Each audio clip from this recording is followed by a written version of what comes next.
The fastest way to reach the icebreaker Healy is by hitching a ride on a Coast Guard helicopter. I'm spending a few days in Puget Sound with the Coast Guard as they prepare the Healy for a more than 4-month summer research trip to the Arctic.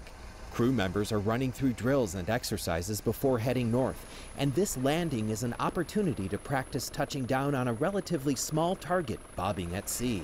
Conditions are ideal for a landing today, but in bad weather the deck can pitch and roll, making this maneuver very tricky. This is one of just 2 functioning polar icebreakers in the Coast Guard fleet.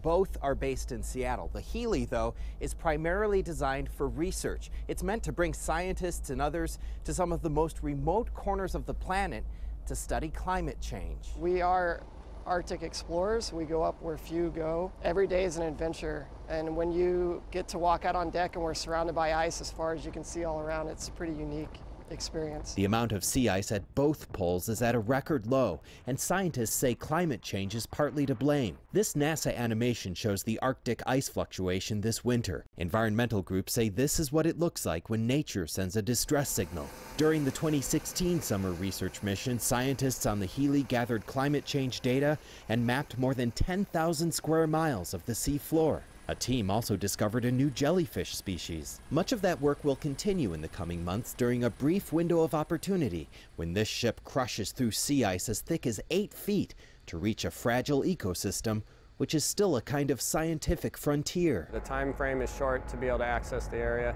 and some scientists will wait years or all of their career to get the opportunity to come out on this vessel. The Healy is scheduled to depart for the Arctic at the end of June. Everything on board has to be in perfect working order because when you're in the polar regions and something goes wrong, the nearest help could be days away. The ship is expected to pull back into Seattle sometime in the next few days so they can continue making preparations for this very long journey.